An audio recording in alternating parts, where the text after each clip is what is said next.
Welcome back. Corona ವ್ಯಾಪಕವಾಗಿ ಹರಡ್ತಾ ಇದೆ. ಹಾಗಾಗಿ ಈ ಬಗ್ಗೆ ಎಚ್ಚರಿಕೆ ಮತ್ತೆ ಮುಂಜಾಗ್ರತಾ ಕ್ರಮಗಳು ಅಗತ್ಯ ಅಂತ ತಜ್ಞರು ಆಲ್ರೆಡಿ ಎಚ್ಚರಿಕೆಯನ್ನು ಕೊಟ್ಟಿದ್ದಾರೆ. ಈ ಬಗ್ಗೆ ಇನ್ ಡೀಟೇಲ್ ಆಗಿ ಇನ್ಫಾರ್ಮೇಶನ್ ಅನ್ನು ಕೊಡೋದಕ್ಕೆ ನಮ್ಮ ಜೊತೆ ಲೈವ್ ನಲ್ಲಿ ಕನೆಕ್ಟ್ ಆಗಿದ್ದಾರೆ ಪ್ರೊಫೆಸರ್ ಇನ್ ಮೆಡಿಸಿನ್ ಆಗಿರುವಂತಹ ಡಾಕ್ಟರ್ ಪವನ್ ಕುಮಾರ್ ಅವರು. ಡಾಕ್ಟರ್ ನಮಸ್ಕಾರ, welcome to the show. Doctor, ಈಗ ಆತಂಕ ಏನು ಅಂತಂದ್ರೆ ತೀರಾ ಆತಂಕ ಪಡೋ ಅಗತ್ಯ ಇಲ್ಲ. ನಾನು ಫಸ್ಟ್ಗೆ ಹೇಳಿದೆ ಒಂದಿಷ್ಟು ಎಚ್ಚರಿಕೆ ಕ್ರಮಗಳು ಬೇಕು. ಹಾಗಾಗಿ ನಾವೊಂದಿಷ್ಟು ಈ ಕೋವಿಡ್ ಅಪ್ರೋಪ್ರಿಯೇಟ್ ಬಿಹೇವಿಯರ್ ಮತ್ತೆ ಸುಮ್ಮನೆ ಹೊರಗಡೆ ಹೋಗೋದು ಅವಾಯ್ಡ್ ಮಾಡಬೇಕು. ಇಂಥದ್ದೆಲ್ಲ ಕ್ರಮಗಳನ್ನು ಕೈಗೊಳ್ಳಬೇಕಾಗುತ್ತೆ. ಈಗ ಒಮಿಕ್ರಾನ್ ವೈರಾಣು ಈಗಾಗಲೇ 300 ಉಪತಳಿಗಳನ್ನ ಹೊಂದಿದೆ, ಸೃಷ್ಟಿ ಮಾಡಿದೆ ಅಂತ ಹೇಳ್ತಾರೆ. ಸೊ ಈಗ ಪರ್ಟಿಕ್ಯುಲರ್ ಆಗಿ ಬಂದಿದೆಯಲ್ಲ BF.7, ಸೊ ಇದು ಒಬ್ರಿಗಿದ್ರೆ 18 ಜನರಿಗೆ ಸ್ಪ್ರೆಡ್ ಆಗುತ್ತೆ ಅಂತ ಹೇಳ್ತಿದ್ದಾರೆ. ಆತಂಕ ಅಂದ್ರೆ ಸಿಂಪ್ಟಮ್ಸೇ ಬರಲ್ವಂತೆ. ಸೊ ಹೆಂಗ್ ಟೆಸ್ಟ್ ಮಾಡಿಸ್ಕೊಳ್ಬೇಕು, ಹೆಂಗ್ ಫೈಂಡ್ ಔಟ್ ಮಾಡಬೇಕು ಅನ್ನೋದು ಆತಂಕ. ನೋಡಿ, ಮೊದಲನೇದಾಗಿ ಆತಂಕ ಬೇಡ. ಯಾಕೆ ಅಂತಂದ್ರೆ ಈಗ ನಾವು ಲಾಸ್ಟ್ ಒಂದು ವರ್ಷದಲ್ಲಿ ಏನ್ ನೋಡಿದೀವಿ, ಈ ಕೋವಿಡ್ ಡೆಲ್ಟಾ ಮತ್ತೆ ಒಮಿಕ್ರಾನ್ ತಳಿಗಳು ಬಂದಾದ್ಮೇಲೆ ಯಾವುದೇ ಒಂದು ಹೊಸ ತಳಿ ಕೂಡ ಬಂದಿಲ್ಲ. ಈವರೆಗೂ ಕೂಡ ನಾವೇನ್ ನೋಡ್ತಾ ಇದೀವಿ, ಈ ಒಮಿಕ್ರಾನ್ ನ ಉಪತಳಿ ಅಥವಾ ಈ ಡೆಲ್ಟಾನ ಉಪತಳಿಗಳು ನೋಡ್ತಾ ಇದೀವಿ, ಅಥವಾ ಈ ರೀಕಾಂಬಿನೆಂಟ್ ವೇರಿಯಂಟ್ಸ್ ಅನ್ನ ಮಾತ್ರ ನಾವು ನೋಡ್ತಾ ಇದೀವಿ. ಸೊ ಯಾವುದೇ ಒಂದು ಹೊಸ ತಳಿ ಬಂದಿಲ್ಲ. ಸೊ ಯಾವುದು ಕೂಡ ಅಷ್ಟೊಂದು ಸೀರಿಯಸ್ ಆಗಿ ಸ್ಪ್ರೆಡ್ ಆಗಿಲ್ಲ. ಈಗ ಹೊಸದಾಗಿ ಈಗ BF.7 ಏನ್ ಬರ್ತಾ ಇದೆ, ಸೊ ಇದು ಕೂಡ BA.5 ಅಂದ್ರೆ ಒಮಿಕ್ರಾನ್ ನ ಒಂದು ಉಪತಳಿಯ ಒಂದು ಆಫ್ ಶೂಟ್ ಅಂತ ಹೇಳ್ತೀವಿ. ಸೊ ಇದು ಅಷ್ಟು ಸಿವಿಯರ್ ಆಗಿ ಏನು ಡಿಸೀಸ್ ಅನ್ನ ಸ್ಪ್ರೆಡ್ ಮಾಡ್ತಾ ಇಲ್ಲ. ಬರೀ ಕೆಲವಾರು ದೇಶಗಳಲ್ಲಿ ಮಾತ್ರ ಸ್ಪ್ರೆಡ್ ಮಾಡ್ತಾ ಇದೆ. ಈಗ for example China, south Korea, Japan, ಹಾಗೆ ಅಮೆರಿಕ, ಬ್ರೆಜಿಲ್ ಕೆಲವಾರು ಭಾಗಗಳಲ್ಲಿ ಮಾತ್ರ ಇದು ಪೇಷಂಟ್ ಗಳಿಗೆ ಡಿಸೀಸ್ ಅನ್ನ ಕಾಸ್ ಮಾಡ್ತಾ ಇದೆ. ಆದ್ರೆ ಇಲ್ಲೂ ಕೂಡ ಡೆತ್ ರೇಟ್ ಎಲ್ಲೂ ಕೂಡ ಜಾಸ್ತಿ ಇಲ್ಲ. ನೀವು ಯುರೋಪಿಯನ್ ಕಂಟ್ರಿನಲ್ಲಿ ನೋಡ್ಬೋದು, ಅಥವಾ ಅಮೆರಿಕ, ಬ್ರೆಜಿಲ್, ಇಲ್ಲೆಲ್ಲ ಡೆತ್ ರೇಟ್ ಇಲ್ಲ. ಬರೀ ಚೈನಾದಲ್ಲಿ ಮಾತ್ರ ನಾವು ಸ್ವಲ್ಪ ಡೆತ್ ಗಳು ಜಾಸ್ತಿ ಆಗ್ತವೆ. ದಿನವೊಂದಕ್ಕೇನೆ 10 ಲಕ್ಷಕ್ಕಿಂತ ಹೆಚ್ಚು ಕೇಸ್ ಪಾಸಿಟಿವ್ ಬರ್ತಾ ಇದೆ, 5,000ಕ್ಕಿಂತ ಹೆಚ್ಚಿಗೆ ಡೆತ್ ಆಗ್ತಾ ಇದೆ. ಇದಕ್ಕೆ ಹಲವಾರು ಕಾರಣಗಳನ್ನ ಕೂಡ ನಾವು ಕೊಡ್ಬೋದು. ಯಾಕೆಂದ್ರೆ ನಾವು ಈಗ ನಾನು ಈಗಾಗಲೇ ಹೇಳಿದಾಗೆ ಲಾಸ್ಟ್ ಒಂದು ವರ್ಷದಿಂದ ಯಾವುದೇ ಒಂದು ಮೇಜರ್ ತಳಿಯನ್ನ ನಾವು ನೋಡಿಲ್ಲ, ಬರೀ ಉಪತಳಿಗಳನ್ನ ನೋಡಿದೀವಿ. ಸೊ ಎಲ್ಲಾ ಕಡೆನೂ ಕೂಡ ಆಲ್ಮೋಸ್ಟ್ ಒಂದು ಹರ್ಡ್ ಇಮ್ಯುನಿಟಿ ಅಂತ ಡೆವಲಪ್ ಆಗಿದೆ. ಎಸ್ಪೆಷಲಿ ನಮ್ಮ ದೇಶವನ್ನ ಕಂಪೇರ್ ಮಾಡಿದ್ರೆ ನಾವು ಚೈನಾಗೆ, ನಮ್ಮ ದೇಶದಲ್ಲಿ ಆಲ್ಮೋಸ್ಟ್ 70-80 ಭಾಗ ಜನತೆಗೆ ಈಗಾಗಲೇ ಕೋವಿಡ್ ಒಮಿಕ್ರಾನ್ ವೇರಿಯಂಟ್ ಇರ್ಬೋದು, ಡೆಲ್ಟಾ ವೇರಿಯಂಟ್ ಇರ್ಬೋದು, ಸಾಕಷ್ಟು ಪಾಪ್ಯುಲೇಷನ್ಗೆ ಸ್ಪ್ರೆಡ್ ಆಗಿದೆ, ಹಾಗೂ ಒಂದು ಹರ್ಡ್ ಇಮ್ಯುನಿಟಿ ಡೆವಲಪ್ ಆಗಿದೆ. ಸೊ ಹಾಗಂತ ನಾವು ಕೈ ಕಟ್ಟಿ ಸುಮ್ಮನೆ ಕುತ್ಕೊಳ್ಳೋದಕ್ಕಾಗಲ್ಲ. ಹರ್ಡ್ ಇಮ್ಯುನಿಟಿ ಡೆವಲಪ್ ಆಗಿದ್ರು ಕೂಡ ಸೊ ಕಾಲಾಂತರ ಆದ್ಮೇಲೆ ಸ್ವಲ್ಪ ಇಮ್ಯುನಿಟಿ ಲೆವೆಲ್ಸ್ ಕಮ್ಮಿ ಆಗ್ಬೋದು. ಸೊ ಹಾಗಾಗಿ ನಾವು ನೆಕ್ಸ್ಟ್ ವರ್ಷಕ್ಕೊಂದು ಸಲ ಬೂಸ್ಟರ್ ಡೋಸ್ ಗಳನ್ನ ತೆಗೆದುಕೊಂಡು ಮತ್ತೆ ಈ ವೈರಾಣು ವಿರುದ್ಧ ಹೋರಾಡುವಂತ ಶಕ್ತಿಯನ್ನ ನಮ್ಮ ದೇಹದಲ್ಲಿ ಬೆಳೆಸ್ಕೋಬೇಕಾಗತ್ತೆ. ಇನ್ನೊಂದು ಮುಖ್ಯವಾದ ಅಂಶ ಅಂತಂದ್ರೆ ನಾವು ತೆಗೆದುಕೊಂಡಿರ್ತಕ್ಕಂಥ ವ್ಯಾಕ್ಸಿನ್ಗಳು. ಇಡೀ ಭಾರತದಲ್ಲಿ ವ್ಯಾಕ್ಸಿನ್ಗಳು ಏನು ನಾವು ವ್ಯಾಕ್ಸಿನೇಷನ್ ಪ್ರೋಗ್ರಾಮ್ ನಡೆದಿದೆ, ನಾವು ಕೋವಿಶೀಲ್ಡ್ ಹಾಗೂ ಕೋವ್ಯಾಕ್ಸಿನ್ ಆಲ್ಮೋಸ್ಟ್ 80-90% ಪಾಪ್ಯುಲೇಷನ್ಗೆ ಕೊಟ್ಟಾಗಿದೆ.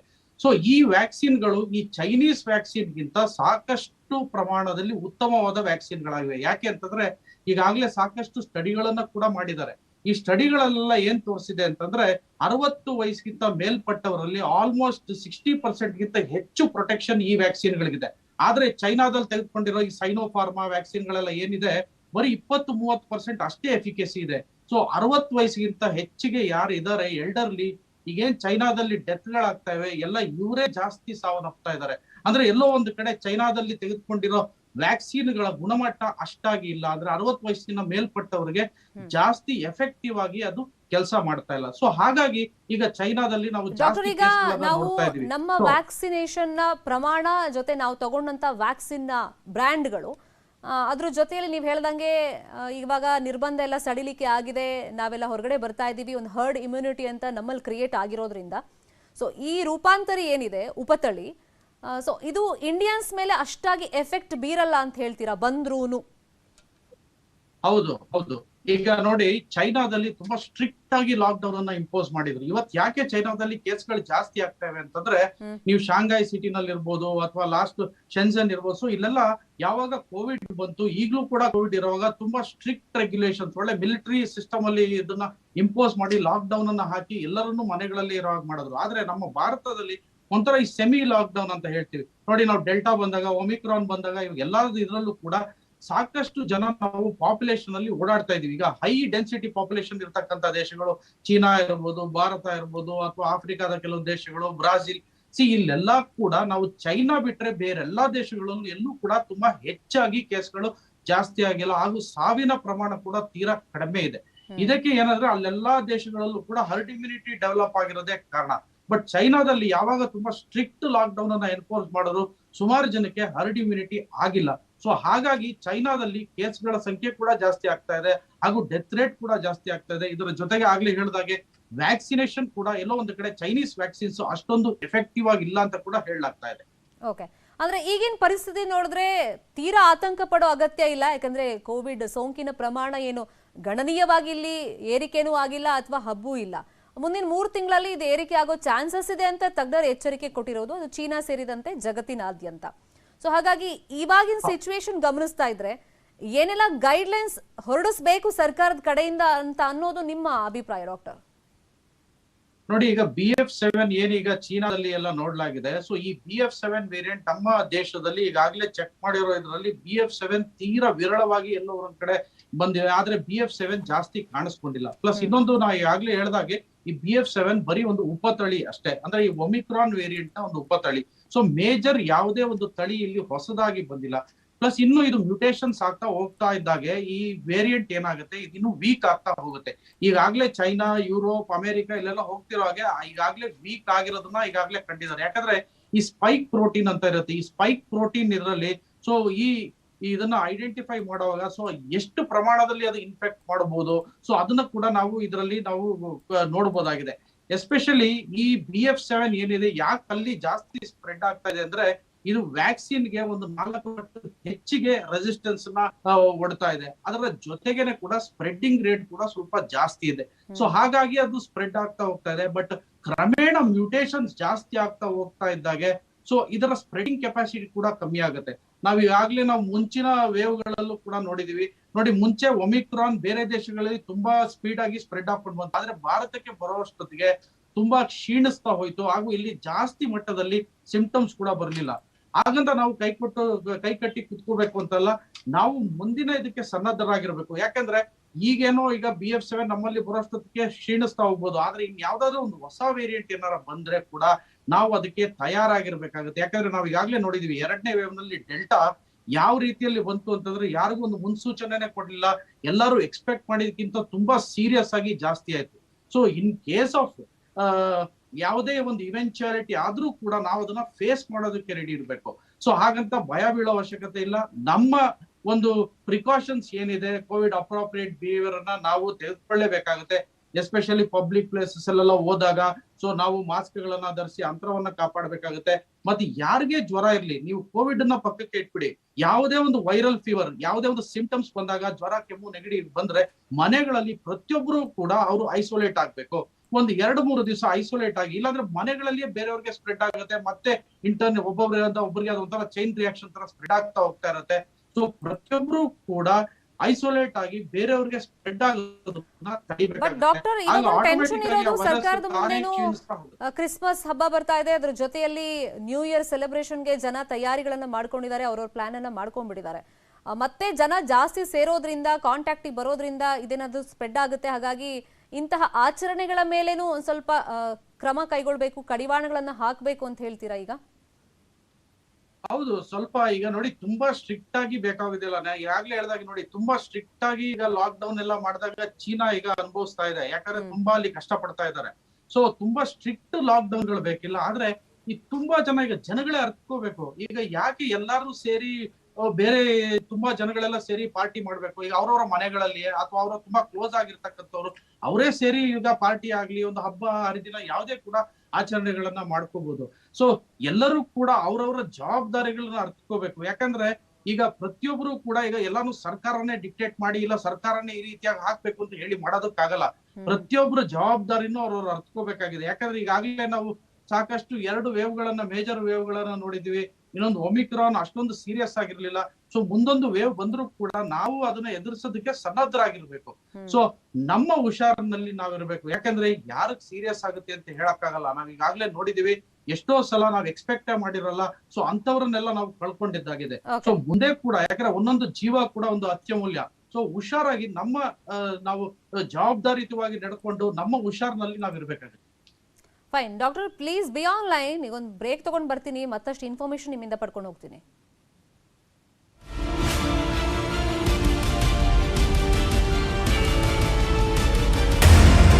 ಹಾವೇರಿ ಜಿಲ್ಲೆ ಚಾಮರಾಜನಗರ ಜಿಲ್ಲೆಯ ಸೋಲಿಗ ಕುಟುಂಬದ ಮಕ್ಕಳು ಶಾಲೆಗೆ ಹೋಗ್ಲಿಕ್ಕೆ ಬಸ್ ಇಲ್ಲದೆ ಪರದಾಟವನ್ನ ಮಾಡುವಂತ ಪರಿಸ್ಥಿತಿ ಇದೆ.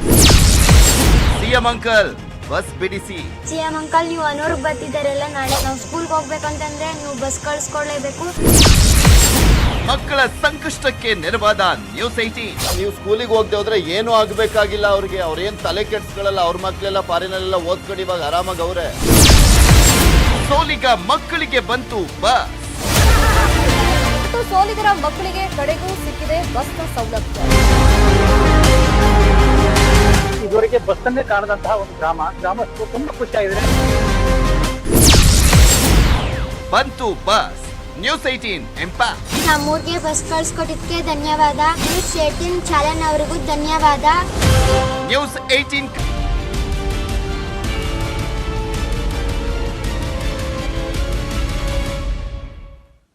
Welcome back. ಕೊರೋನಾ ರೂಪಾಂತರಿ BF.7 ಮಾರಣಾಂತಿಕ ಅಲ್ಲ, ಆದರೆ BF.7 ರೂಪಾಂತರಿ ಬಹಳ ವೇಗವಾಗಿ ಹರಡುತ್ತೆ ಅಂತ ICMR ಮಾಜಿ DG NK ಗಂಗೂಲಿ ಅವರು ಹೇಳಿಕೆಯನ್ನ ಕೊಟ್ಟಿದ್ದಾರೆ. ಈಗ ಭಾರತದಲ್ಲಿ ಲಸಿಕೆ ಉತ್ತಮವಾಗಿ ಕೆಲಸ ಮಾಡಿದೆ, ಜನರ ರೋಗ ನಿರೋಧಕ ಶಕ್ತಿಯೂ ಕೂಡ ಉತ್ತಮವಾಗಿದೆ. ಈಗಿನ ಸ್ಥಿತಿಯಲ್ಲಿ ಭಯ ಪಡುವಂತ ಅಗತ್ಯ ಇಲ್ಲ, ಯಾರು ಆತಂಕಕ್ಕೆ ಒಳಗಾಗುವಂತ ಅಗತ್ಯ ಇಲ್ಲ ಅಂತ NK ಗಂಗೂಲಿ ಅವರು ಹೇಳಿಕೆಯನ್ನ ಕೊಟ್ಟಿದ್ದಾರೆ.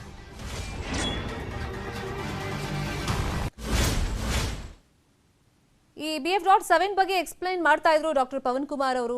Doctor welcome back. ಇವಾಗ ಅದು ಮಾರಣಾಂತಿಕವಾಗಿ ಏನು ವೈರಸ್ ತುಂಬಾ ಬಾಧಿಸಲ್ಲ ಅಂತ ಹೇಳಿದ್ರು ಕೂಡ, ಬಟ್ ವೇಗವಾಗಿ ಸ್ಪ್ರೆಡ್ ಆಗುತ್ತೆ ಅಂತ ಹೇಳ್ತಾ ಇದ್ದಾರೆ ಜನ. ಕೆಲವರು ಏನ್ ಹೇಳ್ತಿದ್ದಾರೆ ಅಂದ್ರೆ, 2 ಅಲೆಗಳಿಂದ ನಾವು ಹೆಂಗೋ ತಪ್ಪಿಸ್ಕೊಂಡ್ವಪ್ಪ, ಕೊರೋನಾ ಬರೆಸ್ಕೊಳ್ಳಿಲ್ಲ, ಅವಾಯ್ಡ್ ಮಾಡಿದ್ವಿ, ನಾವು ಒಂದಿಷ್ಟು ಎಚ್ಚರಿಕೆ ಕ್ರಮಗಳನ್ನ ಕೈಗೊಂಡ್ವಿ, ಇದ್ಯಾವುದೋ ಹೊಸ ರೂಪಾಂತರಿ ತಳಿಯಂತೆ ವೇಗವಾಗಿ ಹರಡುತ್ತಂತೆ, ಇದರಿಂದ ತಪ್ಪಿಸ್ಕೊಳ್ಳೋದು ಹೆಂಗೆ ಅಂತ ಜನರಿಗೆ ಒಂದು ಸಹಜವಾಗಿ ಒಂದು ಆತಂಕ.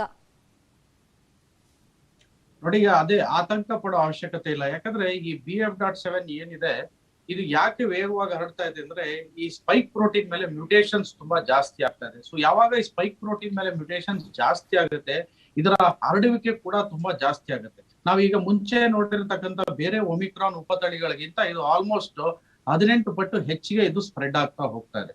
ಬಟ್ ಇದು ಮ್ಯೂಟೇಷನ್ಸ್ ಇನ್ನೂ ಜಾಸ್ತಿ ಆಗ್ತಾ ಹೋಗ್ತಿದ್ದಾಗ ಇದರ ಸ್ಪ್ರೆಡ್ಡಿಂಗ್ ಕೆಪಾಸಿಟಿ ಇನ್ನೂ ಕಮ್ಮಿ ಆಗುತ್ತೆ. ಸೊ ನಾವು ಕಾಲಾಂತರ ನಾವು ನೋಡಿದಾಗ ಸೊ ಇದರ ಶಕ್ತಿ ಏನಿದೆ ಕ್ಷೀಣಿಸ್ತಾ ಹೋಗುತ್ತೆ. ಈಗೇನ್ ಚೀನಾದಲ್ಲಿ ಶುರುವಾಗಿದೆ, ಸೌತ್ ಕೊರಿಯಾ, ಜಪಾನ್, ಅಲ್ಲಿಂದ ಯುರೋಪ್, ಅಮೆರಿಕ, ಸೊ ಎಲ್ಲಾ ಹೋಗಿ ನಮ್ಮ ಭಾರತಕ್ಕೆ ಬರೋಷ್ಟೊತ್ತಿಗೆ ಇದರ ಶಕ್ತಿ ಕಮ್ಮಿ ಆಗ್ತಾ ಹೋಗುತ್ತೆ. ಯಾಕಂದ್ರೆ ಇದನ್ನ ನಾವು ಮುಂಚೆ 2 ವೇವ್ಗಳನ್ನು ಕೂಡ ನಾವು ನೋಡಿದೀವಿ. ಸೊ ಹಾಗಾಗಿ ಹೆಚ್ಚಿಗೆ ಆತಂಕ ಪಡೋದು ಬೇಡ. ಪ್ಲಸ್ ಇನ್ನೊಂದು, ಈಗ ನಮ್ಮ ದೇಶದಲ್ಲಿ ಜಾಸ್ತಿ ಇರತಕ್ಕಂಥದ್ದು ಈ ರೀಕಾಂಬಿನೆಂಟ್ ವೇರಿಯಂಟ್ಸ್ ಮಾತ್ರ ಜಾಸ್ತಿ ಇದೆ. XBB ಅನ್ನೋ ರೀಕಾಂಬಿನೆಂಟ್ ವೇರಿಯಂಟ್ಸ್ ಈಗ ಜಾಸ್ತಿ ಇದೆ. ಅದರ ಜೊತೆಗೆ ಕೆಲವಾರು ಡೆಲ್ಟಾ ವೇರಿಯಂಟ್ಸ್ ಕೂಡ ಇವೆ, ಒಮಿಕ್ರಾನ್ ನ ಬೇರೆ ಉಪತಳಿಗಳಿವೆ. ಸೊ ಹಾಗಾಗಿ ಈ BF.7 ವೇರಿಯಂಟ್ ಈಗ ನಾವು ತೀರಾ ವಿರಳವಾಗಿ ಎಲ್ಲೋ ಒಂದ್ ಕಡೆ ನೋಡ್ಬೋದು. ಇನ್ನೊಂದು, ನಾವು ಜಾಸ್ತಿ ಟೆಸ್ಟಿಂಗ್ ಗಳನ್ನು ಮಾಡ್ತಾ ಇಲ್ಲ. ನಾವು ಚೀನಾ, ಅಮೆರಿಕಾಗೆ ಕಂಪೇರ್ ಮಾಡಿದಾಗ ಟೆಸ್ಟಿಂಗ್ ಸಂಖ್ಯೆ ಕಮ್ಮಿ ಇದೆ. ಸೊ ಹಾಗಾಗಿ ನಮ್ಮಲ್ಲಿ ಕೇಸ್ಗಳು ಕೂಡ ಕಮ್ಮಿ ರಿಫ್ಲೆಕ್ಟ್ ಆಗಿ ತೋರಿಸಬಹುದು. ಯಾಕಂದ್ರೆ ನಾವು ಅನ್ಕೋಬಹುದು, ಈಗ ಭಾರತದಲ್ಲಿ ಬರೀ ಏನೋ 200-300 ಕೇಸ್ ಇದೆ, ಅಲ್ಲೇನೋ ಲಕ್ಷಗಳಲ್ಲಿ ಕೇಸ್ ಹೋಗ್ತಾ ಇದೆ, ಅಲ್ಲೇನಪ್ಪ ತುಂಬಾ ಜಾಸ್ತಿ ಇದೆಯಾ ಇನ್ಫೆಕ್ಷನ್, ನಮ್ಮಲ್ಲಿ ಇಲ್ವಾ ಅಂತ. ನಮ್ಮಲ್ಲೂ ಇನ್ಫೆಕ್ಷನ್ ಇರುತ್ತೆ, ಆದ್ರೆ ಟೆಸ್ಟಿಂಗ್ ರೇಟ್ ಕಮ್ಮಿ ಇರೋದ್ರಿಂದ ಸೊ ನಮಗೆ ನಂಬರ್ ಆಫ್ ಕೇಸಸ್ ಪಾಸಿಟಿವ್ ಇರತಕ್ಕಂಥದ್ದು ಕಮ್ಮಿನೇ ತೋರಿಸುತ್ತೆ. ಸೊ ಹಾಗಾಗಿ ಅದಕ್ಕೆ ನಾನು ಹೇಳಿದ್ದು, ನಾವು ಕೋವಿಡ್ ನ ನೀವು ಪಕ್ಕಕ್ಕೆ ಇಟ್ಬಿಡಿ, ಯಾವುದೇ ಫ್ಲೂ ಲೈಕ್ ಸಿಂಪ್ಟಮ್ಸ್ ಇರಲಿ, ಸೊ ಯಾರಿಗೆ ಜ್ವರ, ಕೆಮ್ಮು, ನೆಗಡಿ ಬರಲಿ, ನೀವು ಕೋವಿಡ್ ಅಂತಾನೆ ಅಂದ್ಕೊಳ್ಳಿ, ಐಸೋಲೇಟ್ ಆಗಿ, ಸೊ ಒಬ್ಬರಿಂದ ಒಬ್ಬರಿಗೆ ಹರಡೋದನ್ನ ತಡೀರಿ. ಸೊ ಆಗ ನಾವು ಕೇಸ್ಗಳು ತುಂಬಾ ಜಾಸ್ತಿ ಆಗೋದನ್ನ ತಡಿಬಹುದು, ಹಾಗೂ ಸಿವಿಯರಿಟಿ ಕೂಡ ತಡಿಬಹುದು. ಯಾಕಂದ್ರೆ ಯಾರಲ್ಲಿ ಇಮ್ಯುನಿಟಿ ಕಮ್ಮಿ ಇರುತ್ತೆ, ಯಾರಿಗೆ ತುಂಬಾ ಸಿವಿಯರ್ ಆಗುತ್ತೆ ಹೇಳೋದೇ ತುಂಬಾ ಕಷ್ಟ ಆಗುತ್ತೆ. ಇದ್ರ ಮಧ್ಯದಲ್ಲಿ ಡಾಕ್ಟರ್, ಭಾರತೀಯ ವಿಜ್ಞಾನಿಗಳು ಹೇಳಿರೋದು ನಮ್ಗೆಲ್ಲ ಒಂದು ವಿಶ್ವಾಸವನ್ನ ಮೂಡಿಸಿದ್ದಾರೆ. ಅವರ ಸ್ಟೇಟ್ಮೆಂಟ್ ಇಂದ ಮೂಡಿರೋದು ವಿಶ್ವಾಸ ಅಂದ್ರೆ, ಎಂತದ್ದೇ ರೂಪಾಂತರಿ ಸೃಷ್ಟಿ ಆದ್ರೂ ಕೂಡ ನಮ್ಮ ದೇಶದಲ್ಲಿ ನಾವೇನ್ ವ್ಯಾಕ್ಸಿನ್ ತಗೊಂಡಿದೀವಲ್ಲ, ಅದು ಅತ್ಯಂತ ಪರಿಣಾಮಕಾರಿಯಾಗಿ ವೈರಸ್ ವಿರುದ್ಧ ಹೋರಾಟ ಮಾಡಬಲ್ಲದು ಅಂತ ಹೇಳಿದ್ದಾರೆ. ಹಾಗಾಗಿ ಎಷ್ಟೇ ರೂಪಾಂತರಿ, ಎಷ್ಟೇ ಮ್ಯೂಟೇಷನ್ ಆದ್ರೂ ಕೂಡ ನಾವು ಆತಂಕ ಪಡೋ ಅಗತ್ಯ ಇಲ್ಲ ಅಂತ ಒಂದು ಭರವಸೆ ಇದೆಯಾ? ಹೌದು ನೋಡಿ, ಯಾಕಂದ್ರೆ ಈಗ ನಾವು ಆಕ್ಸ್ಫರ್ಡ್ ವ್ಯಾಕ್ಸಿನ್ ಏನಿತ್ತು, ಕೋವಿಶೀಲ್ಡ್, ಸೊ ನಮ್ಮ ದೇಶದಲ್ಲಿ ನಾವು ವ್ಯಾಕ್ಸಿನ್ ಗಳನ್ನ ಸೆಲೆಕ್ಟ್ ಮಾಡಿರ್ತಕ್ಕಂಥದ್ದು ಕೂಡ ತುಂಬಾ ಒಳ್ಳೇದು ಅಂತಾನೆ ಹೇಳ್ಬೇಕು. ಯಾಕಂದ್ರೆ ಈ ಕೋವಿಶೀಲ್ಡ್ ವ್ಯಾಕ್ಸಿನ್ ಇದೆ, ಆಮೇಲೆ ಇನ್ನೊಂದು ಭಾರತ್ ಬಯೋಟೆಕ್ ನ ನಾವು ಕೋವ್ಯಾಕ್ಸಿನ್, ಇವೆರಡೇ ವ್ಯಾಕ್ಸಿನ್ ಗಳು ಈಗ ಸಾಕಷ್ಟು ಮಟ್ಟದಲ್ಲಿ ಈಗ ವ್ಯಾಕ್ಸಿನೇಷನ್ ಆಗಿರ್ತಕ್ಕಂಥದ್ದು. ಆಲ್ಮೋಸ್ಟ್ 80% ಆಫ್ ದಿ ವ್ಯಾಕ್ಸಿನೇಷನ್ ಇವೆರಡೇ ಯೂಸ್ ಮಾಡಿ ಆಗಿದೆ. ಇನ್ನೆಲ್ಲೋ ಕೆಲವೊಂದು ಚೈನೀಸ್ ಇರ್ಬೋದು, ಅಥವಾ ಸ್ಪುಟ್ನಿಕ್ ಇರ್ಬೋದು, ರಷ್ಯನ್ದು, ಸೊ ಅಥವಾ ಅಮೆರಿಕನ್ ವ್ಯಾಕ್ಸಿನ್ಸ್, ಸೊ ಇವನ್ನೆಲ್ಲ ಯೂಸ್ ಮಾಡಿರ್ತಕ್ಕಂಥದ್ದು. ಸೊ ಎರಡು ವ್ಯಾಕ್ಸಿನ್ ಆಲ್ಮೋಸ್ಟ್ 80% ಕವರ್ ಆಗಿದೆ. ಅದು ಸಾಕಷ್ಟು ಸ್ಟಡಿಗಳು ಏನ್ ಹೇಳಿವೆ ಅಂತಂದ್ರೆ ಇವೆರಡೂ ವ್ಯಾಕ್ಸಿನ್ಗಳು ಕೂಡ ಸೊ ಯಾವುದೇ ಮೇಜರ್ ತಳಿಗಳು, ಈಗ ಡೆಲ್ಟಾ ಇರ್ಬೋದು, ಒಮಿಕ್ರಾನ್ ಇರ್ಬೋದು ಅಥವಾ ಉಪತಳಿಗಳಿರ್ಬೋದು, ಮೆಜಾರಿಟಿ ಆಫ್ ದಿ ವೈರಸ್ ಮೇಲೆ ಚೆನ್ನಾಗಿ ಆಕ್ಟ್ ಮಾಡಿದೆ ಹಾಗೂ ಆಂಟಿಬಾಡೀಸ್ ನ ಕೂಡ ಚೆನ್ನಾಗಿ ಪ್ರೊಡ್ಯೂಸ್ ಮಾಡಿವೆ. ಸೊ ಹಾಗಾಗಿ ಅಷ್ಟೊಂದು ಆತಂಕ ಪಡುವಂತ ಅವಶ್ಯಕತೆ ಇಲ್ಲ ಅಂತಾನೆ ಹೇಳಲಾಗ್ತಾ ಇದೆ. ಇದರ ಜೊತೆಗೆ ಎಸ್ಪೆಷಲಿ ಎಲ್ಡರ್ಲಿ, ಸೊ ನಮ್ಗೆ ತುಂಬಾ ವರಿ ಆಗಂತದ್ದು ಏನಂದ್ರೆ 60 ವಯಸ್ಸಿನ ಮೇಲ್ಪಟ್ಟವರು, ಯಾಕಂದ್ರೆ ಇಮ್ಯುನಿಟಿ ಕಮ್ಮಿ ಇರುತ್ತೆ, ಎಲ್ಲರಿಗೂ BP ಇರುತ್ತೆ, ಶುಗರ್ ಇರುತ್ತೆ, ಹಾರ್ಟ್ ಪ್ರಾಬ್ಲಮ್ ಇರುತ್ತೆ, ಅಥವಾ ಕಿಡ್ನಿ ಪ್ರಾಬ್ಲಮ್ಸ್ ಇರುತ್ತೆ, ಅಥವಾ ರೆಸ್ಪಿರೇಟರಿ ಏನಾದ್ರು ಸಿಂಪ್ಟಮ್ಸ್ ಇರುತ್ತೆ. ಸೊ ಇಂತಹವರಲ್ಲಿ ಇದು ಸೀರಿಯಸ್ ಆದಾಗ ಡೆತ್ ರೇಟ್ಗಳು ತುಂಬಾ ಜಾಸ್ತಿ ಆಗುತ್ತೆ. ಆದ್ರೆ ಇವೆರಡೂ ವ್ಯಾಕ್ಸಿನ್ಗಳು ಕೂಡ ಈ ತರ ವಯಸ್ಕರು ಯಾರಿದ್ದಾರೆ 60 ವಯಸ್ಸಿನ ಮೇಲ್ಪಟ್ಟವರಲ್ಲಿ ಕೂಡ ಪ್ರೊಟೆಕ್ಷನ್ ತುಂಬಾ ಉತ್ತಮ ಮಟ್ಟದಲ್ಲಿ ಕೊಟ್ಟಿದೆ ಅಂತಾನೆ ಹೇಳಲಾಗ್ತಾ ಇದೆ. ಈಗಾಗಲೇ ಸಾಕಷ್ಟು ಪೇಪರ್ಸ್ ಕೂಡ ಪಬ್ಲಿಷ್ ಆಗಿದೆ ಇದ್ರ ಮೇಲೆ. ಬಟ್ ಇದನ್ನೇ ನಾವು ಚೈನೀಸ್ ವ್ಯಾಕ್ಸಿನ್ ಗಳಿಗೆ ಕಂಪೇರ್ ಮಾಡಿದಾಗ ಇದು ಯಾವ ಲೆವೆಲ್ ಅಲ್ಲೂ ಕೂಡ ನಾವು ಕಂಪ್ಯಾರಿಸನ್ಗೆ ಇದಿಲ್ಲ. ಯಾಕಂದ್ರೆ ಚೈನೀಸ್ ವ್ಯಾಕ್ಸಿನ್ ಬರೀ 20% ಗಿಂತ ಕಮ್ಮಿ ಪ್ರೊಟೆಕ್ಷನ್ ಕೊಡ್ತಾ ಇವೆ 60 ವಯಸ್ಸಿನ ಮೇಲ್ಪಟ್ಟವರಲ್ಲಿ. ಸೊ ನಮ್ಮ ವ್ಯಾಕ್ಸಿನ್ಗಳು ಉತ್ತಮವಾಗಿವೆ. ಸೊ ಹಾಗಾಗಿ ನಮ್ಮಲ್ಲಿ ಉತ್ತಮ ಆಂಟಿಬಾಡೀಸ್ ಕೂಡ ಡೆವಲಪ್ ಆಗಿದೆ. ಆದ್ರೆ ಇಲ್ಲಿ ಒಂದು ವಿಷಯನ ನೆನ್ಪಿಟ್ಕೋಬೇಕು, ಇದು ಲೈಫ್ ಲಾಂಗ್ ಇಮ್ಯುನಿಟಿ ಇರಲ್ಲ. ಸೊ ಎಲ್ಲರೂ ಕೂಡ ತಜ್ಞರು ಕೂಡ ಅದನ್ನೇ ಹೇಳ್ತಾ ಇರೋದು, ಲೈಫ್ ಲಾಂಗ್ ಇಮ್ಯುನಿಟಿ ಇರಲ್ಲ. ನಾವು ವರ್ಷಕ್ಕೆ ಒಂದ್ಸಲ ಒಂದು ಬೂಸ್ಟರ್ ಡೋಸ್ ಅನ್ನ ತೆಗೆದುಕೊಳ್ಳೇಬೇಕಾಗತ್ತೆ. ಯಾಕಂದ್ರೆ ನಾವು ಬೂಸ್ಟರ್ ಡೋಸ್ ತೆಗೆದುಕೊಳ್ಳಿಲ್ಲ ಅಂದ್ರೆ ಮುಂಚೆ ಬಂದಿರತಕ್ಕಂತ ಆಂಟಿಬಾಡೀಸ್ ಕೂಡ ಇದರ ವಿರುದ್ಧ ಹೋರಾಡತಕ್ಕಂತ ಅಷ್ಟೊಂದು ಶಕ್ತಿಯನ್ನ ಇಟ್ಕೊಂಡಿರೋದಿಲ್ಲ. ಸೊ ಹಾಗಾಗಿ ಯಾವಾಗ ಕೇಸ್ಗಳು ಜಾಸ್ತಿ ಆಗುತ್ತೆ ಆಗ ಒಂದೊಂದು ಬೂಸ್ಟರ್ ಶಾಟ್ ತೆಗೆದುಕೋಬೇಕಾಗತ್ತೆ. Okay, fine. Doctor please be online. ಮತ್ತಷ್ಟು ಇನ್ಫಾರ್ಮೇಶನ್ ನಿಮ್ಮಿಂದ ಪಡ್ಕೊಳ್ತೀನಿ ನಾನು. ಈಗ ಕೊರೋನಾ ವಿಷಯದಲ್ಲೂ ಕೂಡ ಒಂದಿಷ್ಟು ರಾಜಕೀಯ ವಾಕ್ಸಮರ ಜೋರಾಗಿ ನಡೀತಾ ಇದೆ. ಕುಮಾರಸ್ವಾಮಿ ಅವ್ರ ರಿಯಾಕ್ಷನ್ ಏನು ಅಂದ್ರೆ, ಪಂಚರತ್ನ ಯಾತ್ರೆ ನಿಲ್ಲಿಸೋದಕ್ಕೆ ಕೊರೋನಾ ಭೂತವನ್ನ ಬಿಟ್ಟಿದ್ದಾರೆ. ಅಂದ್ರೆ ಕೇಶವ ಕೃಪಾದಿಂದ ಕೊರೋನಾ ಭೂತದ ಹುನ್ನಾರ ನಡೀತಾ ಇದೆ ಅಂತ ಮಂಡ್ಯದಲ್ಲಿ ಮಾಜಿ ಸಿಎಂ ಕುಮಾರಸ್ವಾಮಿ ಆರೋಪ ಮಾಡಿದ್ದಾರೆ, ಹೇಳಿಕೆಯನ್ನ ಕೊಟ್ಟಿದ್ದಾರೆ. ರಥಯಾತ್ರೆ ನಿಲ್ಲಿಸೋದಕ್ಕೆ ಕೇಶವ ಕೃಪಾದಲ್ಲಿ ಚಿಂತನೆ ಆಗ್ತಾ ಇದೆ. ರಥಯಾತ್ರೆಯ ಅಲೆ ನೋಡಿ, ಅಂದ್ರೆ ರಥಯಾತ್ರೆಯಲ್ಲಿ ಜನ ಪಾಲ್ಗೊಳ್ಳೋದು, ಜನರ ಸ್ಪಂದನೆಯನ್ನ ನೋಡಿ ಈ ರೀತಿ ಮಾಡ್ತಿದ್ದಾರೆ ಅಂತ ನನಗೆ ಮಾಹಿತಿ ಸಿಕ್ಕಿದೆ ಅಂತ ಮಂಡ್ಯದಲ್ಲಿ ಮಾಜಿ ಸಿಎಂ ಕುಮಾರಸ್ವಾಮಿ ಹೇಳಿಕೆಯನ್ನ ಕೊಟ್ಟಿದ್ದಾರೆ. ಸಾರ್ವಜನಿಕರು ಚೇತರಿಸ್ಕೊಂತ ಇದ್ರು, ಈ ಕೊರೋನಾ ರೂಪಾಂತರಿ ಅದು ಭವಿಷ್ಯ. ಅದರ ಬಗ್ಗೆ ಮುಂಜಾಗ್ರತೆ ಕ್ರಮ ತೆಗೆದುಕೊಳ್ತಕ್ಕಂಥದ್ದು ನನಗೆ ಅದರ ಬಗ್ಗೆ ನಾನು ಸರ್ಕಾರಕ್ಕೆ ಸಹಕಾರ ಕೊಡ್ಲಿಕ್ಕೆ ತಯಾರಾಗಿದ್ದೇವೆ. ಇವತ್ತೇನು ಚೈನಾದಲ್ಲಿ ಇವತ್ತು ಆಗ್ತಾ ಇರ್ತಕ್ಕಂಥ ಘಟನೆ ಕೋವಿಡ್ನ ಮತ್ತೆ ಹಲವಾರು ರೀತಿಯ ಒಂದು ವೈರಲ್ ಇದನ್ನು ಶುರುವಾಗಿರ್ತಕ್ಕಂಥದ್ದು ನಮ್ಮಲ್ಲೂ 2-3 ಕಡೆ ಪ್ರಾರಂಭ ಆಗಿದೆ ಅಂತ ಏನು ಹೇಳ್ತಾರೆ. ಅದ್ರ ಬಗ್ಗೆ ಸರ್ಕಾರ ಮುಂಜಾಗ್ರತೆ ಕ್ರಮ ತೆಗೆದುಕೊಳ್ಳೋದು ಒಪ್ಕೋತೀನಿ. ಆದರೆ ನನಗೊಂದು ಮಾಹಿತಿ ಇದೆ. ಈಗ ಇದು ಮತ್ತೆ ಸ್ವಲ್ಪ ಈ ಒಂದು ಭೂತ ಬಿಡ್ತಾ ಇರೋದು, ಈ ಪಂಚರತ್ನ ರಥಯಾತ್ರೆಯಲ್ಲಿ ಜನತೆಯ ಒಂದು ಅಲೆಯನ್ನು ನೋಡ್ತಾ ಇದ್ದಾರೆ. ಕೇಶವ ಕೃಪಾದಲ್ಲಿ ಕೂತು ಚರ್ಚೆ ನಡೀತಾ ಇದೆ. ಪ್ರಧಾನಮಂತ್ರಿಗಳ ಗಮನಕ್ಕೆ ತಂದು ಇವತ್ತು ಮತ್ತೆ ಇದಕ್ಕೇನಾದರೂ ರಿಸ್ಟ್ರಿಕ್ಟ್ ಮಾಡಲಿಕ್ಕೆ ಜನ ಸೇರ್ತಕ್ಕಂಥದ್ದನ್ನ ಅದಕ್ಕೆ ಒಂದು ಹುನ್ನಾರ ನಡೀತಿದೆ ಅಂತಕ್ಕಂಥದ್ದು ಒಂದು ಮಾಹಿತಿ ಇದೆ. ನೋಡಂತೆ. ಆದರೆ ನಾನು ಕೋವಿಡ್ ವಿಷಯದಲ್ಲಿ ನಾನು ಲಘುವಾಗಿ ಮಾತನಾಡಲ್ಲ. ಯಾವುದೇ ಒಂದು ಸಾಂಕ್ರಾಮಿಕ ರೋಗಗಳು ಬಂದಾಗ ಸರ್ಕಾರ ಅದಕ್ಕೆ ಮುಂಜಾಗ್ರತೆ ಕ್ರಮ ತೆಗೆದುಕೋಬೇಕು, ಅದರಲ್ಲಿ ನನ್ನ ಸಹಕಾರ ಇದೆ. ಆದರೆ ಇಲ್ಲಿ ಇನ್ನೊಂದು ರೀತಿಯಲ್ಲಿ ಈ ರಥಯಾತ್ರೆನ ನಿಲ್ಲಿಸದೆ ಹಾಗೆ ಅಂತಕ್ಕಂಥದ್ದು ಈಗಾಗಲೇ ಚಿಂತನೆ ನಡೀತಿದೆ ಕೇಶವಕೃಪಾದಲ್ಲಿ ಅನ್ನೋದು ಒಂದು ಮಾಹಿತಿ ಇದೆ ನನಗೆ. ಇನ್ನು ವಿಶ್ವದಲ್ಲಿ ಕೊರೋನಾ ಕೇಸ್ ಸಂಖ್ಯೆ ಹೆಚ್ಚಾಗ್ತಾ ಇದೆ, ಭಾರತದಲ್ಲಿ ಕೊರೋನಾ ಕೇಸ್ ಕಡಿಮೆಯಾಗ್ತಾ ಇದೆ ಅಂತ ಆರೋಗ್ಯ ಸಚಿವ ಮನ್ಸುಖ್ ಮಾಂಡವಿಯಾ ಅವರು ಹೇಳಿಕೆಯನ್ನು ಕೊಟ್ಟಿದ್ದಾರೆ. ಕೋವಿಡ್ ಸ್ಥಿತಿ ಬಗ್ಗೆ ಲೋಕಸಭೆಯಲ್ಲಿ ಈ ಮಾಹಿತಿಯನ್ನು ಅವರು ಕೊಟ್ಟಿದ್ದಾರೆ. ದೇಶದಲ್ಲಿ ಕೊರೋನಾ ಸಂಪೂರ್ಣವಾಗಿ ಹೋಗಿಲ್ಲ. ದೇಶದಲ್ಲಿ ಪ್ರತಿದಿನ 150 ಹೊಸ ಕೊರೋನಾ ಕೇಸ್ಗಳು ಪತ್ತೆಯಾಗ್ತಾ ಇದೆ. ಈವರೆಗೆ ದೇಶದಲ್ಲಿ 220 ಕೋಟಿ ಲಸಿಕೆಯನ್ನು ನೀಡಲಾಗಿದೆ. ಇದರಲ್ಲಿ first dose, second dose, booster dose ಎಲ್ಲ ಸೇರಿಸಿ ಅವರು ಇನ್ಫಾರ್ಮೇಶನ್ ಅನ್ನು ಕೊಟ್ಟಿರೋದು. चाइना में जिस तरह से मीडिया न्यूज़ बन रही है और जिस तरह से वहाँ बीमारी फैल रही है, उसको देखते हुए चाइना से जो भी फ्लाइट आती है उसको टेस्टिंग करना चाहिए। माननीय चेयरमैन सर, हम इस विषय पर बहुत जागरूकता से काम कर रहे हैं। नहीं केवल चाइना से हिंदुस्तान में डायरेक्ट फ्लाइट तो आज के दिन में नहीं आती है, लेकिन वाया होके आती है। लेकिन जैसा दुनिया में केस बढ़ने लगा, हमें बेस्ट कोविड मैनेजमेंट का भी एक अनुभव रहा पिछले 2 साल से, और कोविड के लिए क्या क्या प्रिकॉशन लेना चाहिए सारी दुनिया के साथ लगातार मैं एज ए हेल्थ मिनिस्टर बात कर रहा हूँ। ಇದ್ರ ಬಗ್ಗೆ ಇನ್ಫಾರ್ಮೇಶನ್ ಕೊಡ್ತಾ ಇದ್ರು ಡಾಕ್ಟರ್ ಪವನ್ ಕುಮಾರ್ ಅವರು. ಡಾಕ್ಟರ್, ಈಗ ಎಲೆಕ್ಷನ್ ಹತ್ರ ಆಗ್ತಾ ಇದ್ದಂತೆ ಸಹಜವಾಗಿ ರ್ಯಾಲಿಗಳು, ಸಭೆ ಸಮಾರಂಭ ಎಲ್ಲ ನಡೀತಾ ಇರುತ್ತೆ. ಅಂದ್ರೆ ಕೊರೋನಾ ಬಗ್ಗೆ ನಾನು ನಿರ್ಲಕ್ಷ್ಯ ಮಾಡಿ ಮಾತಾಡಲ್ಲ ಅಂತ ರಾಜಕಾರಣಿಗಳು ಹೇಳ್ತಾ ಇದ್ರು ಕೂಡ ಅದನ್ನ ರಾಜಕೀಯಗೊಳಿಸ್ತಾ ಇದ್ದಾರೆ. ಸೊ ಬಟ್ ಜನ ಇದಕ್ಕೆಲ್ಲ ಕಿವಿಗೊಡಬಾರ್ದು. ಜನ ತಂಪಾಡಿಗೆ ತಾವು ಮುಂಜಾಗ್ರತಾ ಕ್ರಮಗಳನ್ನ ಕೈಗೊಳ್ಳಲೇಬೇಕಾಗುತ್ತೆ. ಹಾಗಾಗಿ ಜನರಿಗೆ ಈ ವಿಷಯವಾಗಿ ಏನ್ ಕಿವಿ ಮಾತು ಹೇಳ್ತೀರಾ? ನಾಯಕರು ಏನೇ ಹೇಳಿದ್ರು ಕೂಡ ನಮ್ಮ ಎಚ್ಚರಿಕೆಯಲ್ಲಿ ಅಲ್ಟಿಮೇಟ್ಲಿ ನಾವಿರ್ಬೇಕು. ನೋಡಿ, ಜನಗಳಿಗೆ ಈಗ ಯಾರಿಗಾದ್ರೂ ತೊಂದರೆ ಆದಾಗ ಈಗ ಯಾರನ್ನು ಸಹಾಯಕ್ಕೆ ಬರಲ್ಲ. ಯಾಕಂದ್ರೆ ನಮ್ಮ ಜೀವ ನಮ್ಮ ಕೈಯಲ್ಲೇ ಇರ್ಬೇಕು. ಈ ಪಾಲಿಟಿಕ್ಸ್ ನ ಕೊರೋನಾ ಇಂದ ದೂರ ಇಟ್ರೆ ಒಳ್ಳೇದು. ಈಗಾಗಲೇ ನಾವು ಪ್ರೀವಿಯಸ್ ವೇವ್ ಗಳೆಲ್ಲ ನೋಡಿದ್ರೆ ಎಲ್ಲಾ ಪೊಲಿಟಿಕಲ್ ಪಾರ್ಟೀಸ್ ಕೂಡ ತುಂಬಾ ಚೆನ್ನಾಗಿ ಕೊರೋನಾ ಹ್ಯಾಂಡಲ್ ಮಾಡೋದ್ರಲ್ಲಿ ಸಪೋರ್ಟ್ ಮಾಡಿದೆ.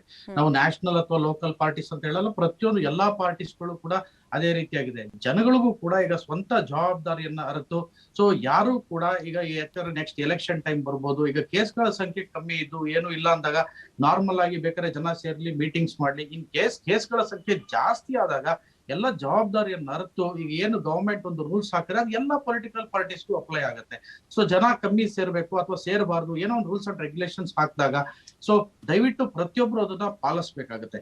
ಪೊಲಿಟಿಕಲ್ ಪಾರ್ಟೀಸ್ ಪಾಲಿಸೋದಕ್ಕಿಂತ ನಾವು ಜನಗಳೇ ಈಗ ಎಚ್ಚೆತ್ತುಕೊಂಡು ಅದನ್ನ ಪಾಲಿಸ್ಬೇಕಾಗುತ್ತೆ. ಯಾಕಂದ್ರೆ ಮುಂದೊಂದು ದಿನ ಅಕಸ್ಮಾತ್ ಏನಾರ ಕೈ ಮೀರಿ ತುಂಬಾ ಜಾಸ್ತಿ ಆದ್ರೆ ಕೇಸಸ್ ಆಗ ಪ್ರತಿಯೊಬ್ರು ಕೂಡ ಸಫರ್ ಮಾಡ್ಬೇಕಾಗುತ್ತೆ. ಸೊ ಹಾಗಾಗಿ ಪ್ರತಿಯೊಬ್ರು ಜವಾಬ್ದಾರಿಯನ್ನು ಅರಿತು ನಡ್ಕೋಬೇಕಾಗುತ್ತೆ. ಫೈನ್ ಡಾಕ್ಟರ್, ಇವಾಗ ಹೆಲ್ತ್ ವೈಸ್ ನಾವು ನೋಡೋದಾದ್ರೆ ಒಂದಿಷ್ಟು ಇನ್ಫಾರ್ಮೇಶನ್ ಜನರಿಗೆ ಕೊಟ್ಬಿಡೋಣ. ಯಾಕಂದ್ರೆ ಈಗ ಸೆಕೆಂಡ್ ವೇವ್ ಅಲ್ಲಿ ಎಸ್ಪೆಷಲಿ ನಾವು ನೋಡ್ದಂಗೆ ತುಂಬಾ ಜನಕ್ಕೆ ಈ ಲಂಗ್ಸ್ ಡ್ಯಾಮೇಜ್ ಆಗ್ತಾ ಬಂತು. ತುಂಬಾ ಜನ ಅದರಿಂದಾನೇ ಪ್ರಾಣ ಕಳ್ಕೊಂಡ್ರು. ರಿಕವರ್ ಆದವರು ತುಂಬಾ ಜನ ಇದ್ದಾರೆ, ಇಲ್ಲ ಅಂತಲ್ಲ. ಸೊ ಈ ತರ ಫಸ್ಟ್ ವೇವ್ ಅಲ್ಲಿ ಕೊರೋನಾ ಅಟ್ಯಾಕ್ ಆಗಿರುತ್ತೆ, ಸೆಕೆಂಡ್ ವೇವ್ ಅಲ್ಲಿ ಅಟ್ಯಾಕ್ ಆಗಿರುತ್ತೆ. ಅಕಸ್ಮಾತ್ ಈ ಹೊಸ ರೂಪಾಂತರಿ ಏನು ಉಪತಳಿ ಇದೆ BF7 ಇದೀಗ ಅಟ್ಯಾಕ್ ಆದ್ರೆ ವೇಗವಾಗಿ ಸ್ಪ್ರೆಡ್ ಆಗೋದ್ರಿಂದ ಹೆಲ್ತ್ ಮೇಲೆ ಏನಾದ್ರೂ ಅಥವಾ ಆರ್ಗನ್ಸ್ ಮೇಲೆ ಏನಾದ್ರೂ ಎಫೆಕ್ಟ್ ಜಾಸ್ತಿ ಬೀರುತ್ತಾ ಅಂತವ್ರಿಗೆ, ಮೊದಲೇ ಕೊರೋನಾ ಬಂದಿದ್ದವ್ರಿಗೆ? ನೋಡಿ, ಈಗ ಮುಂಚೆ ಆಲ್ಮೋಸ್ಟ್ ನಾನು ಆಗ್ಲೇ ಹೇಳಿದಾಗ 80% ಗಿಂತ ಜಾಸ್ತಿ ಪಾಪ್ಯುಲೇಷನ್ಗೆ ಈಗಾಗಲೇ ಕೊರೋನಾ ಬಂದ್ ಆಗಿದೆ. ಸೊ ಕೆಲವರಿಗೆ ಸಿವಿಯರ್ ಆಗಿರ್ಬೋದು, ಕೆಲವರಿಗೆ ಮೈಲ್ಡ್ ಆಗಿರ್ಬೋದು, ಕೆಲವರಿಗೆ ಸಿಂಪ್ಟಮ್ಸ್ ಗೊತ್ತಾಗಿರಲ್ಲ.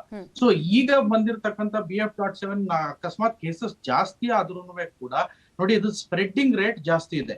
18 ಪಟ್ಟು ಫಾಸ್ಟ್ ಆಗಿ ಎಲ್ಲರಿಗೂ ಸ್ಪ್ರೆಡ್ ಆಗ್ಬೋದು, ಆದ್ರೆ ಸಿವಿಯರಿಟಿ ಕಮ್ಮಿ ಇದೆ. ಸೊ ಇದನ್ನ ನಾವು ಮನಸ್ಸಲ್ಲಿ ಇಟ್ಕೋಬೇಕು. ಹಾಗಾಗಿ ಆತಂಕ ಪಡುವಂತ ಅವಶ್ಯಕತೆ ಇಲ್ಲ.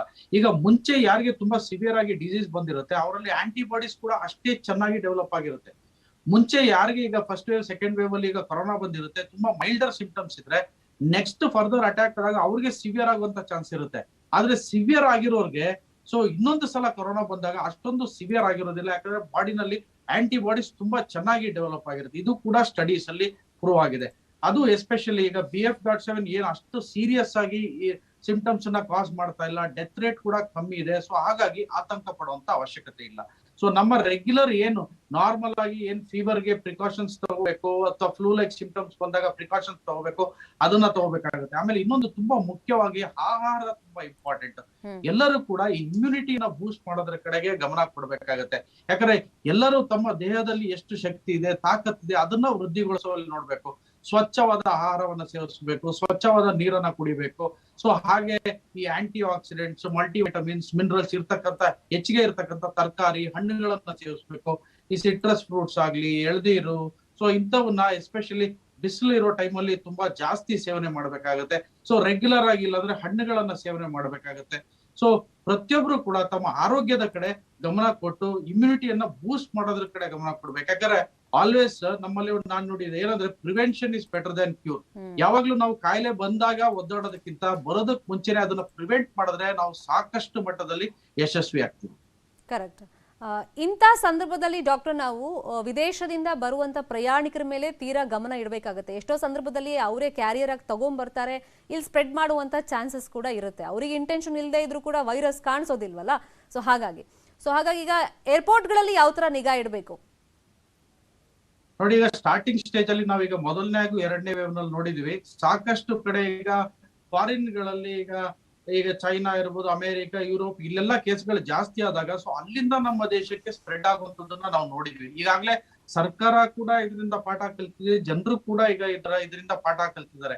ಈಗಾಗ್ಲೇ ಈಗ ಗವರ್ಮೆಂಟ್ ಈಗ ಸ್ಟ್ರಿಕ್ಟ್ ಗೈಡ್ ಲೈನ್ಸ್ ಎಲ್ಲ ಕೊಟ್ಟು ಏರ್ಪೋರ್ಟ್ ಗಳಲ್ಲಿ ಇಲ್ಲೆಲ್ಲ ಸ್ಕ್ರೀನಿಂಗ್ ಗಳನ್ನು ಸ್ಟಾರ್ಟ್ ಮಾಡಿದ್ದಾರೆ. ಸೊ ಮುಂದಿನ ದಿನಗಳಲ್ಲಿ ಕೇಸ್ಗಳು ಹೆಚ್ಚಾಗ್ತಾ ಹೋಗ್ತಿದ್ದಾಗೆ ಅದರ ಸಿವಿಯರಿಟಿ ನೋಡ್ಕೊಂಡು ರೂಲ್ಸ್ ಅನ್ನ ಆಗಿಂದಾಗಿ ಚೇಂಜ್ ಮಾಡ್ಕೊಂಡು ಇಂಪ್ಲಿಮೆಂಟ್ ಮಾಡ್ಬೇಕಾಗತ್ತೆ. ಯಾಕಂದ್ರೆ ಈಗಾಗ್ಲೇ ನಾವು ಹೇಳಿದಾಗೆ ಒಂದು ಸನ್ನದ್ಧ ಆಗಿದ್ದೀವಿ. ಯಾಕಂದ್ರೆ 2 ಮೇಜರ್ ವೇವ್ಗಳು ಬಂದು ಸಾಕಷ್ಟು ಈಗ ಎಕ್ಸ್ಪೀರಿಯನ್ಸ್ ಕೂಡ ಆಗಿದೆ ಸರ್ಕಾರಕ್ಕೂ ಕೂಡ ಜನಗಳಿಗೂ ಕೂಡ. ಈಗ ಎಷ್ಟೋ ಜನ ಮನೆಗಳಲ್ಲಿ ಈಗ ಕೇಸಸ್ ಜಾಸ್ತಿ ಆಗ್ತಿದ್ದಾಗ ಎಲ್ಲೂ ಟ್ರಾವೆಲ್ ಮಾಡೋದನ್ನ ಕಮ್ಮಿ ಮಾಡ್ಬಿಡ್ತಾರೆ, ಎಲ್ಲೂ ಹೋಗೋದಿಲ್ಲ, ಅಥವಾ ಹೊರಗಡೆ ಇರೋರು ಇಲ್ಲಿ ಕೂಡ ಬರೋದಿಲ್ಲ. ಸೊ ಹಾಗಾಗಿ ಈಗ ಪ್ರತಿಯೊಬ್ಬರಿಗೂ ಕೂಡ ಒಂದು ಅವೇರ್ನೆಸ್ ಅನ್ನೋದಿದೆ. ಸೊ ಗವರ್ಮೆಂಟ್ಗೂ ಕೂಡ ಈಗ ಯಾವ ಟೈಮ್ ನಲ್ಲಿ ನಾವು ರೂಲ್ಸ್ ಅಂಡ್ ರೆಗ್ಯುಲೇಷನ್ ಚೇಂಜ್ ಮಾಡಬೇಕು ಅಥವಾ ಸ್ಟ್ರಿಕ್ಟ್ ಮಾಡಬೇಕು, ಸೊ ಅದನ್ನು ಕೂಡ ಈಗ ಗವರ್ಮೆಂಟ್ ಅಲ್ಲೂ ಕೂಡ ಈಗ ಸಾಕಷ್ಟು ಎಕ್ಸ್ಪರ್ಟ್ ಪ್ಯಾನಲ್ ಗಳಿದೆ. ಸೊ ಆ ಟೈಮ್ಗೆ ಏನ್ ಅವಶ್ಯಕತೆ ಇದೆ ಅದನ್ನ ನೋಡ್ಕೊಂಡು ಆ ಕಾಲಕ್ಕೆ ತಕ್ಕಂತೆ ಗವರ್ಮೆಂಟ್ ಕೂಡ ಅದನ್ನ ಇಂಪ್ಲಿಮೆಂಟ್ ಮಾಡ್ಬೇಕಾಗಿದೆ. ಓಕೆ, ಮತ್ತೆ ಈಗ ಟೆಸ್ಟಿಂಗ್ ಟ್ರ್ಯಾಕಿಂಗ್ ಅವೆಲ್ಲ ಜಾಸ್ತಿ ಮಾಡಬೇಕು ಮತ್ತೆ ಅಂತ ಹೇಳ್ತಾ ಇದಾರಲ್ಲ ಡಾಕ್ಟರ್. ಈಗ ಇವಾಗ ಏನೋ ಒಂದು ಸಿಂಪ್ಟಮ್ಸ್ ಬಂತು, ಕೋವಿಡ್ ಟೆಸ್ಟ್ ಮಾಡಿಸೋಣ ಅಂತ ಹೋಗಿ ಮಾಡಿಸ್ಕೊಂಡು ಬರ್ತಾರೆ, ಅದ್ರ ಜೊತೆಯಲ್ಲಿ ಈ BF7 ಕೂಡ ಪತ್ತೆ ಹಚ್ಚಬೇಕಾಗತ್ತೆ. ಸೊ ಹಾಗಾಗಿ ಅದು ಸ್ಯಾಂಪಲ್ನ ಕಳಿಸೋದು, ಅದನ್ನ ಫೈಂಡ್ ಔಟ್ ಮಾಡೋದು ಎಷ್ಟು ಮುಖ್ಯ ಈ ಹಂತದಲ್ಲಿ? ನೋಡಿ, ಈಗಲೂ ಕೂಡ ನಮ್ಗೆ ಈಗ ಇದರ ಏನ್ ಅಪ್ರೋಚ್ ಇದೆ, ನಮ್ಗೆ ಮೊದಲನೇ ವೇವ್ 2ನೇ ವೇವ್ ಅಲ್ಲಿ ಏನ್ ಮಾಡಿದ್ವಿ ಸೇಮ್ ಅದೇ ರೀತಿಯಾದ ಅಪ್ರೋಚ್ ಇದೆ. ಯಾಕಂದ್ರೆ ಯಾವುದೇ ತರನಾದ ಒಂದು ಗೈಡ್ ಲೈನ್ಸ್ ಕೂಡ ಏನು ಚೇಂಜ್ ಆಗಿಲ್ಲ. ಈಗ ನಾವು ಟೆಸ್ಟಿಂಗ್ ಇರ್ಬೋದು, ಟ್ರ್ಯಾಕಿಂಗ್ ಇರ್ಬೋದು, ಐಸೋಲೇಷನ್ ಇರ್ಬೋದು, ಸೊ ಇವೆಲ್ಲ ನಾವ್ ಏನ್ ಮೊದಲನೇ 2ನೇ ವೇವ್ ಅಲ್ಲಿ ಮಾಡಿದ್ವಿ. ಈಗಲೂ ಕೂಡ ಕೇಸಸ್ ಜಾಸ್ತಿ ಆದಾಗ ಮಾಡ್ಬೇಕಾಗತ್ತೆ. ಈಗಲೂ ಅಷ್ಟೇ ನೋಡಿ, ಟೆಸ್ಟಿಂಗ್ ಈಗ ಎಲ್ಲರಿಗೂ ಜನರಲ್ ಆಗಿ ಪಬ್ಲಿಕ್ ಅಲ್ಲಿ ಮಾಡುವಂತ ಅವಶ್ಯಕತೆ ಏನಿಲ್ಲ. ಈಗ ಸರ್ಕಾರನು ಅದನ್ನೇ ಸ್ಟೆಪ್ ವೈಸ್ ಮಾಡ್ತಾ ಹೋಗುತ್ತೆ. ಈಗ ಯಾರು ಹೊರಗಡೆಯಿಂದ ಬರ್ತಾರೆ, ಎಸ್ಪೆಷಲಿ ಎಲ್ಲಿ ಕೇಸ್ಗಳು ತುಂಬಾ ಜಾಸ್ತಿ ಇರುತ್ತೆ ಅಂತ ಜಾಗದಿಂದ ಬರ್ತಾರೆ. ಸೊ ಅಂತ ಕಡೆ ಈಗ ಜಾಸ್ತಿ ಸ್ಕ್ರೀನಿಂಗ್ ಗಳನ್ನ ಮಾಡಿ ಅದನ್ನ ಜಿನೋಮಿಕ್ ಸೀಕ್ವೆನ್ಸ್ ಗೆ ಕಳಿಸ್ಬೇಕಾಗುತ್ತೆ. ಈಗಾಗ್ಲೇ ಹೇಳ್ದಾಗೆ ಈಗ ನಮ್ಮ ದೇಶದಲ್ಲಿ ಕೇಸ್ಗಳ ಸಂಖ್ಯೆ ತುಂಬಾ ಕಮ್ಮಿ ಇದೆ. ಈಗಾಗಲೇ 150ರಿಂದ 200 ರೇಂಜ್ ಅಲ್ಲಿ ಮಾತ್ರ ಇದೆ. ಸೊ ಇಲ್ಲಿ ಯಾವಾಗ ಟೆಸ್ಟಿಂಗ್ ಗಳನ್ನ ಜಾಸ್ತಿ ಮಾಡ್ತಾರೆ ಆಗ ಕೇಸ್ಗಳ ಸಂಖ್ಯೆ ಕೂಡ ಜಾಸ್ತಿ ಆಗುತ್ತೆ. ಹಾಗೂ ಇದನ್ನ ಜಿನೋಮಿಕ್ ಸೀಕ್ವೆನ್ಸಿಂಗ್ ಕೂಡ ಕಳಿಸ್ಬೇಕಾಗುತ್ತೆ. ಯಾಕಂದ್ರೆ ನಮ್ಮಲ್ಲಿ ಈಗ ಯಾವ ವೇರಿಯಂಟ್ ಇದೆ, ನಾನು ಈಗಾಗಲೇ ಹೇಳಿದಾಗೆ ರಿಕಾಂಬಿನೆಂಟ್ ವೇರಿಯಂಟ್ ಇದೆ, XBB ತುಂಬಾ ಜಾಸ್ತಿ ಇದೆ. ಸೊ ಈಗ ನಮ್ಗೆ BF.7 ಕೂಡ ಇಲ್ಲಿಗೂ ಬರ್ತಾ ಇದೆಯಾ, ಸೊ ನಾವು ಮುಂದೆ ಯಾವ ರೀತಿಯಾಗಿ ನಾವು ಅದಕ್ಕೆ ಎಕ್ಸ್ಟ್ರಾ ಪ್ರಿಕಾಷನ್ಸ್ ತಗೋಬೇಕಾಗತ್ತೆ, ಅಥವಾ ನೆಕ್ಸ್ಟ್ ಏನೇನು ಗೈಡ್ ಲೈನ್ಸ್ ನಾವು ಕೊಡ್ಬೇಕಾಗತ್ತೆ ಜನಗಳಿಗೆ, ಅದನ್ನು ಕೂಡ ಸ್ಟಡಿ ಮಾಡೋದಕ್ಕೆ ಜಿನೋಮಿಕ್ ಸೀಕ್ವೆನ್ಸ್ ತುಂಬಾ ಹೆಲ್ಪ್ ಮಾಡುತ್ತೆ. ಸೊ ಹಾಗಾಗಿ ಸರ್ಕಾರ ಕೂಡ ಅದೇ ನಿಟ್ಟಿನಲ್ಲಿ ಕೆಲಸ ಮಾಡ್ತಾ ಇದೆ. ಈಗ ಯಾರ್ಯಾರು ಹೊರಗಡೆಯಿಂದ ಬರ್ತಾ ಇದಾರೆ, ಹೈ ರಿಸ್ಕ್ ಇರ್ತಾರೆ, ಸೊ ಅಂತವ್ರಿಗೆಲ್ಲರಿಗೂ ಕೂಡ ಜಿನೋಮಿಕ್ ಸೀಕ್ವೆನ್ಸಿಂಗ್ ಗೆ ಕಳಿಸಲಾಗ್ತಾ ಇದೆ. ಹಾಗೂ ಇಲ್ಲಿ ಕೂಡ ಈಗ ಯಾರಿಗೆ ಸಿಂಪ್ಟಮ್ಸ್ ಇದೆ, ಸೊ ಅಂತವ್ರಿಗೂ ಕೂಡ ಅಂದ್ರೆ ತುಂಬಾ ಸಿವಿಯರ್ ಆಗಿ ನಮ್ಗೆ ಈಗ ಪಕ್ಕಾ ಇದು ಕೋವಿಡ್ ಇದೆ, ಸೊ ಅದೇ ರೀತಿಯಾಗಿ ನಾವು ಏನ್ ಮೊದಲನೇ ಹಾಗೂ 2ನೇ ವೇವ್ ಅಲ್ಲಿ ನೋಡಿದ್ವಿ, ಆ ತರದ ಕೇಸ್ಗಳು ಬಂದಾಗ ಅವ್ರಿಗೂ ಕೂಡ ಪ್ರತಿಯೊಬ್ಬರಿಗೂ ಈಗ ಜಿನೋಮಿಕ್ ಸೀಕ್ವೆನ್ಸಿಂಗ್ ಗೆ ಕಳಿಸಲಾಗ್ತಾ ಇದೆ. ಓಕೆ, ಈಗ ವ್ಯಾಕ್ಸಿನೇಷನ್ ಬಗ್ಗೆ ಮತ್ತೆ ಬೂಸ್ಟರ್ ಡೋಸ್ ಬಗ್ಗೆ ಜನರಿಗೆ ಇನ್ನೂ ಕೂಡ ಪ್ರಾಪರ್ ಆಗಿ ಗೊತ್ತಿಲ್ಲ, ಅದ್ರ ಬಗ್ಗೆ ತಪ್ಪು ತಿಳುವಳಿಕೆನೆ ಜಾಸ್ತಿ. ಅಂದ್ರೆ ಇತ್ತೀಚೆಗೆ ಹಾರ್ಟ್ ಅಟ್ಯಾಕ್ ಅಥವಾ ಹಾರ್ಟ್ ಡಿಸೀಸ್ ಬರ್ತಿರೋದು ಈ ವ್ಯಾಕ್ಸಿನೇಷನ್ ತಗೊಂಡಿದ್ದಕ್ಕಂತೆ, ಈ ತರದೆಲ್ಲ ಒಂದು ಊಹಾಪೋಹ ಇದೆ. ಜನ ಅದಕ್ಕೋಸ್ಕರನೇ ಬೂಸ್ಟರ್ ಡೋಸ್ಗಳನ್ನ ಮತ್ತೆ ಸೆಕೆಂಡ್ ಡೋಸ್ ಅನ್ನ ಎಷ್ಟೋ ಜನ ಇನ್ನೂ ತಗೊಂಡೇ ಇಲ್ಲ. ಸೊ ಇದರ ಅನಿವಾರ್ಯತೆ ಎಷ್ಟು ಮಟ್ಟಿಗಿದೆ, ಅಂದ್ರೆ ಇದನ್ನ ಪಡ್ಕೊಳ್ಳೇಬೇಕು ಅಂತ ಜನರಿಗೆ ಯಾವ ತರ ಕಿವಿ ಮಾತು ಹೇಳ್ತೀರಾ? ನೋಡಿ, ಈಗ ನಾವು ಮೊದಲು ವ್ಯಾಕ್ಸಿನೇಷನ್ ಸ್ಟಾರ್ಟ್ ಮಾಡಿದಾಗ ಜನರಿಗೆ ಇದ್ದಂತ ಭಯ ಈಗ ಇಲ್ಲ. ನಮ್ಗೆ ಎಷ್ಟೋ ಇದು ನಾವ್ ಯಾಕಂದ್ರೆ ಸ್ಟಾರ್ಟಿಂಗ್ ಅಲ್ಲಿ ಫೇಸ್ ಮಾಡಿದಾಗ ಜನರಲ್ಲಿ ನಾವು ಆತಂಕನ ನೋಡ್ತಾ ಇದ್ವಿ, ಹೆದರಿಕೆಯನ್ನ ನೋಡ್ತಾ ಇದ್ವಿ. ಯಾಕಂದ್ರೆ ನಾವು ವ್ಯಾಕ್ಸಿನ್ ತಗೋಬೇಕಾ, ಗ್ಯಾರಂಟಿ ಕೊಡ್ತೀರಾ, ನಮ್ಗೇನು ಆಗಲ್ವಾ, ನಮ್ ಫ್ಯಾಮಿಲಿಗೆ ಏನಾಗಲ್ವಾ, ಈ ತರದ ಕ್ವಶನ್ ಗಳು ಬರ್ತಾ ಇತ್ತು. ಆದ್ರೆ ಈಗ ಆ ಅವೇರ್ನೆಸ್ ಇದೆ. ಸೊ ಪ್ರತಿಯೊಬ್ಬರಿಗೂ ಕೂಡ ಎಷ್ಟೋ ಜನಕ್ಕೆ ಆಲ್ಮೋಸ್ಟ್ ಈಗ 60-70% ಜನಕ್ಕೆ ಏನಾದ್ರೆ ವ್ಯಾಕ್ಸಿನೇಷನ್ ತಗೊಂಡ್ರೆ ಪರವಾಗಿಲ್ಲ. ಎಷ್ಟೋ ಕಡೆ ಈಗ ಬೂಸ್ಟರ್ ಡೋಸ್ ಯಾಕೆ ತಗೊಂಡಿಲ್ಲ ಅಂದ್ರೆ ಈ ಕೇಸಸ್ ಕಮ್ಮಿ ಆಗ್ಬಿಟ್ಟಿದೆ. ಸೊ ಯಾವಾಗ ಕೇಸಸ್ ಇಲ್ಲ ತೆಗೆದುಕೊಂಡ್ರು ಏನು ಪ್ರಯೋಜನ ಇಲ್ಲ. ಯಾವಾಗ ಕೇಸಸ್ ಜಾಸ್ತಿ ಆಗುತ್ತೆ ಅವಾಗ ಮಾತ್ರ ಅದು ಉಪಯೋಗಕ್ಕೆ ಬರುತ್ತೆ. ಇಲ್ಲಾಂದ್ರೆ ಇಲ್ಲ ಅನ್ನೋ ಒಂದು ಮನೋಭಾವನೆ ಬಂದಾಗ ಜನರು ಸಾಕಷ್ಟು ಜನ ಬೂಸ್ಟರ್ ಡೋಸ್ ಗಳನ್ನ ತಗೊಂಡಿಲ್ಲ. ಆದ್ರೆ ಈಗ ಯಾವುದೇ ರೀತಿಯಾದ ಹೆದರಿಕೆ ಬೇಡ. ಯಾಕಂದ್ರೆ ಈಗಾಗಲೇ ವ್ಯಾಕ್ಸಿನ್ ಗಳನ್ನ ಅದರ ಎಫಿಕಸಿ ಇರ್ಬೋದು ಅಥವಾ ಏನಿದೆ ಅದರ ಡಿಸೀಸ್ ಪ್ರಿವೆನ್ಷನ್ ಯಾವ ರೀತಿ ಮಾಡುತ್ತೆ ಪ್ರತಿಯೊಬ್ರು ಕೂಡ ಈಗ ಆಲ್ಮೋಸ್ಟ್ ಅವೇರ್ನೆಸ್ ಬಂದಿದೆ. ಆ ಭಯ ಬೇಡ. ಪ್ಲಸ್ ಈಗ ಹಾರ್ಟ್ ಪ್ರಾಬ್ಲಮ್ ಆಗ್ಲಿ ಅಥವಾ ಸ್ಟ್ರೋಕ್ ಆಗೋದಾಗ್ಲಿ ಈಗ ವ್ಯಾಕ್ಸಿನ್ ನಿಂದ ಬರೋದು ತೀರಾ ವಿರಳ. ನೋಡಿ, ಕೋವಿಡ್ ಪರ್ಸೆ ಏನಿದೆ ಇನ್ಫೆಕ್ಷನ್ ಬಂದಾಗ ಅದರಿಂದನೇ ಈಗ ಹಾರ್ಟ್ ಪ್ರಾಬ್ಲಮ್ ಗಳು ಜಾಸ್ತಿ ಆಗ್ಬೋದು, ಅಥವಾ ಸ್ಟ್ರೋಕ್ ಆಗ್ಬೋದು, ಅಥವಾ ಬೇರೆ ಕಾಂಪ್ಲಿಕೇಶನ್ಸ್ ಕೂಡ ಬರ್ಬೋದು. ಅಥವಾ ಈಗ ಮುಂಚೆ ಕೋವಿಡ್ ಬಂದಿರೋರಲ್ಲಿ ಲಾಂಗ್ ಕೋವಿಡ್ ಸಿಂಡ್ರೋಮ್ ಅಂತ ಇರುತ್ತೆ. ಸೊ ಅಂತವರಲ್ಲಿ ಕೂಡ ಸಾಕಷ್ಟು ಕಾಂಪ್ಲಿಕೇಶನ್ ಗಳನ್ನ ನಾವು ನೋಡ್ಬೋದು. ಆದ್ರೆ ವ್ಯಾಕ್ಸಿನ್ ಇಂದ ಯಾವುದೇ ರೀತಿಯಾದ ಪ್ರಾಬ್ಲಮ್ಗಳಿಲ್ಲ.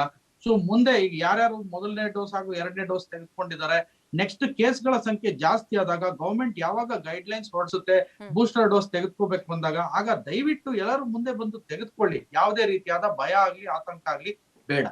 Fine, thank you so much doctor Pavan Kumar ಅವರೇ ನಮ್ಮ ಜೊತೆ ಜಾಯ್ನ್ ಆಗಿದ್ದಕ್ಕೆ. ನಿಮ್ಮ ಮೆಸೇಜ್ ಯೂಸ್ಫುಲ್ ಆಗಿದೆ ಅಂತ ಜನರಿಗೆ ನಾನು ಭಾವಿಸ್ತೀನಿ. ಈಗ ಮೋದಿ ನೇತೃತ್ವದಲ್ಲಿ ಕೊರೋನಾ ಮೀಟಿಂಗ್ ಆರಂಭವಾಗಿದೆ. BF7 ಹೊಸ ತಳಿಯ ನಿಯಂತ್ರಣದ ಬಗ್ಗೆ ಚರ್ಚೆ ನಡೀತಾ ಇದೆ. ಇವತ್ತೇ ಮಾರ್ಗಸೂಚಿ ಪ್ರಕಟ ಮಾಡುವಂತ ಚಾನ್ಸಸ್ ಇದೆ. ಇಲ್ಲಿ ಪ್ರಮುಖವಾಗಿ ವಿದೇಶಗಳಿಂದ ಬರುವವರ ಕಡ್ಡಾಯ ತಪಾಸಣೆ ಜೊತೆಗೆ ವಿದೇಶಿ ಪ್ರಯಾಣಕ್ಕೆ ಬ್ರೇಕ್ ಬೀಳುತ್ತಾ ನೋಡ್ಬೇಕಾಗುತ್ತೆ. ಅದು ಮಾರ್ಗಸೂಚಿಯಲ್ಲಿ ಏನ್ ಪ್ರಕಟ ಮಾಡ್ತಾರೆ ಅಂತ ಆಮೇಲೆ ನೋಡೋಣ. ಈಗ ಬೂಸ್ಟರ್ ಡೋಸ್ ಅಭಿಯಾನಕ್ಕೆ ಬೂಸ್ಟ್ ಕೊಡುವಂತ ಸಾಧ್ಯತೆಗಳು ಇದೆ. ಅದರ ಜೊತೆಯಲ್ಲಿ ಮದುವೆ, ಧಾರ್ಮಿಕ ಸಮಾರಂಭ, ಸಮಾವೇಶಗಳಿಗೆ ಬ್ರೇಕ್ ಹಾಕುವಂತ ಚಾನ್ಸಸ್ ಇದೆ. ಅಂದ್ರೆ ಇಟ್ಸ್ ಟೂ ಅರ್ಲಿ ಸ್ಟೇಜ್ ಆಗಿ ಗೊತ್ತಿಲ್ಲ, ಯಾಕಂದ್ರೆ ಕೆಲವರು ಹೇಳ್ತಾ ಇದ್ದಾರೆ ಇನ್ನೊಂದು 2 ವಾರ ಕಾದು ನೋಡಿದ್ರೆ ಬೆಟರ್ ಅನ್ಸುತ್ತೆ, ಆವಾಗಿನ ಪರಿಸ್ಥಿತಿ ಹೆಂಗಿರುತ್ತೆ, ಅದಾದ್ಮೇಲೆ ಕಠಿಣ ಕ್ರಮಗಳನ್ನ ಕೈಗೊಂಡ್ರೆ ಸಾಕಾಗುತ್ತೆ ಅಂತ. ಅಂದ್ರೆ ಭಾರತದಲ್ಲಿ ಇನ್ನೂ ಕೂಡ ಅದೇನು ಸ್ಪ್ರೆಡ್ ಆಗಿಲ್ಲ, ಸ್ವಲ್ಪ ನಾರ್ಮಲ್ ಅಂತಾನೂ ಹೇಳಕ್ಕಾಗಲ್ಲ, ಬಟ್ ಕೇಸಸ್ ಕಡಿಮೆ ಇದೆ. ಸೊ ಹಾಗಾಗಿ 2 ವಾರ ಕಾದು ನೋಡೋ ತಂತ್ರಕ್ಕೆ ಮೊರೆ ಹೋದ್ರೆ ಬೆಟರ್ ಅಂತ. ಬಟ್ ಈಗಲೇ ಟಫ್ ರೂಲ್ಸ್ ನ ಅಗತ್ಯ ಇದೆಯಾ ನೋಡ್ಬೇಕಾಗುತ್ತೆ. ಆದ್ರೆ ಸೋಂಕು ಹೆಚ್ಚಿರುವಂತ ರಾಜ್ಯಗಳಿಗೆ ಟಫ್ ರೂಲ್ಸ್ ಅನ್ನ ಹಾಕುವಂತ ಚಾನ್ಸಸ್ ಇದೆ.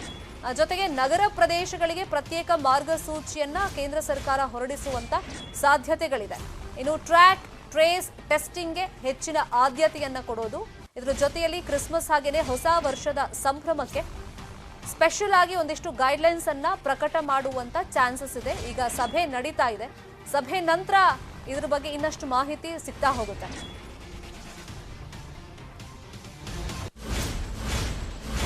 ಸಭೆಯಲ್ಲಿ ಪ್ರಮುಖವಾಗಿ ಎಲ್ಲೆಲ್ಲಿ ಟಫ್ ರೂಲ್ಸ್ ಅನ್ನ ತರಬೇಕು, ಗೈಡ್ಲೈನ್ಸ್ ಯಾವ ತರ ಇರಬೇಕು, ಸೊ ಜನ ಮೊದಲ ಹಂತದಲ್ಲೇ ಈಗ ಯಾವ ತರ ರೂಲ್ಸ್ ಗಳನ್ನ ಫಾಲೋ ಮಾಡಬೇಕು ಅನ್ನೋದ್ರ ಬಗ್ಗೆ ಚರ್ಚೆಗಳು ನಡೀತಾ ಇದೆ.